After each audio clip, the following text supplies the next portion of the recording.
The basic problem that we have right now is a key part of the financial plumbing of Silicon Valley has basically been turned off. And as a result, billions of dollars of deposits have basically been frozen. It means that people can't pay their bills. It means that people can't access their deposits. It means that credit lines could be in default. It means that I think it's important to explain exactly how this came to pass. So let me just hand the ball to Freeberg and then we can talk about some of the implications, of which there are many.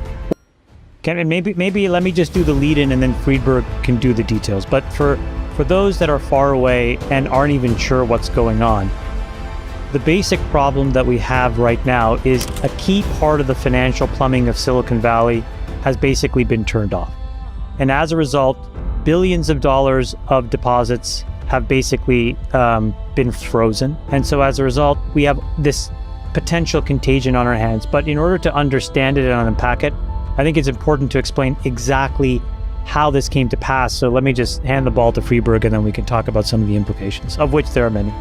Can I give you guys my little version of all of this? I think there are 3 buckets, but before I go into the 3 buckets, I just want to say to all of the employees at these companies, I think we, the 4 of us, are so truly sorry for what's going on and what you guys are going through. And then to founders that are trying to navigate this, it must be unbelievably tough.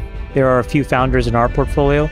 So, from all of us, just know that we're thinking of you guys and hopefully everybody ends up on the other side of this by Monday or Tuesday with not a lot of damage. So let's just put that out there as sort of like goodwill and kind of good juju in the world for the next. This is going to be a really difficult weekend for people who are trying to navigate this. Yeah. I think it's well said. Yeah. I think that this whole debacle, I guess is maybe the best word.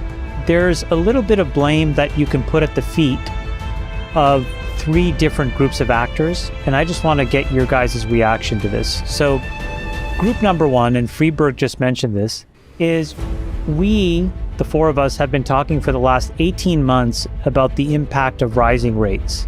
And, we talked a lot about, for example, like in our portfolio, my partners and I walked into every company and made them have at least enough money to get through mid-2025, right? I've said this a bunch of times. And so that was about having very difficult conversations about making sure that you were husbanding cash so that you had enough to weather any storm that came on the horizon. But it turns out that there was some group of VCs and companies that just didn't get that memo and just kept spending like nothing had changed. But when other VCs have stopped giving you money and you're continuing to spend like it was 2020, that's what caused this mismatch. And it was really the spark that lit the fuse. So I think it's a really sad commentary at some level about the lack of governance that we have inside of some of these companies, where folks are just not doing the job that they're supposed to at these board levels. I think people, and we've talked about this, have made venture too much of a popularity contest where they are, glad-handing and smiling and not doing the hard work of holding folks accountable. And so some handful of VCs and some handful of founders just didn't get this memo, and it made what could have been a slower train wreck faster unnecessarily. So I think that's worth talking about. Then I think if you look at what actually practically happened over the last year and a half at SVB, was that they were so desirous of profits that they basically had a duration mismatch. So what is that? Imagine you get a job and, somebody's like, hey, Freeberg, I'll pay you $100,000 monthly over some number of months, right? In normal pay every 2 weeks, or I'll pay you $200,000, but you only get paid once a year. Well, the problem with that second thing is you still have monthly bills that you have to make up for before you get paid. And so most people wouldn't take that job even if they paid you a lot more, because you have this durational mismatch. You have to pay rent every month. You have to pay bills on a monthly basis. You have credit card bills, all these things. And so you need to match the timing of your cash flows. And so I think somewhere along the way, the risk folks at SVB just made a really large miscalculation. They basically went and bought 10-year risk in order to pay back money that could be called on a daily or weekly basis. That, obviously in hindsight, was not a good idea. And then the third The third thing is around regulators. After the great financial crisis, we went through a period where there was hundreds of bank failures. And then for the last decade, they've been virtually none, right? They've been like a few here or there. And the last one was just during COVID. And so the regulators, I think, have done a really good job with Dodd-Frank and all of these other things to clean up the banking laws and the reporting requirements and the capital structures so that runs on banks are more and more infrequent. But they kept this crazy loophole around the accounting treatment of assets, and they allow these durational mismatches to appear in a bank's balance sheet.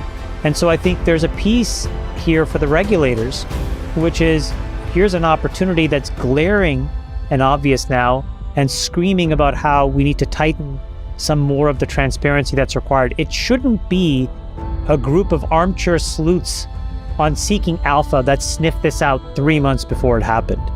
It should have actually been a regulator that said, hey, hold on a second, something is happening here that we don't like. And so we, I think, need to figure it out. But I think those are the three actors that are in play, and they each share a bit of the blame here. Now, why in that meeting did they have to decide to emergency sell? It's because VCs stopped giving startups money. So startups couldn't deposit more money into the bank, but they kept spending at the same rate that they were spending. In other words, means that the deposits went down. Yeah. In the last 18 months, not enough folks read the memo. And by the way, the tragedy of that is, let's just say that you did get the memo and you did make the hard cuts right now. And let's say you're working on something and you can fill in the blank on the thing that you care about. Okay, so for the listeners, let's say it's climate change. Let's say it's breast cancer research, whatever it is. This had nothing to do with you 4 days ago. You had your money in the bank. You did everything you needed to do to go and, figure out product market fit, try to get to market, try to sell your product. And all of a sudden, because of some other set of folks and actors who couldn't get their act together, now you're on the precipice of bankruptcy in 36, 48 hours. That's crazy to me. Well, you have two paths here. Path number one is if you actually try to sell these assets. But the problem is, who do you think the buyer is? The buyer are the sharpest sharps on Wall Street who will purposefully underbid these assets. And so that then takes you to path two, which is then the only other real solution is for the Fed to warehouse them and guarantee them. And that's an equivalent version of what they had to do during the great financial crisis, which was this thing called TARP, which is the Troubled Asset Relief Plan. It was just a backstop and a mechanism so that these, at the time, those toxic assets, which were a bunch of mortgage-backed loans, could be cleared through the system over time, which effectively meant that the Fed basically warehoused that risk. So I think what we need to see now is Sachs, it could be 50 cents on the dollar. It could be 60 cents if you want immediate liquidity. A friend in our group chat was mentioning that there was one claim, a company that had $100 million inside of SVB was offered 60 cents on the dollar today for that claim.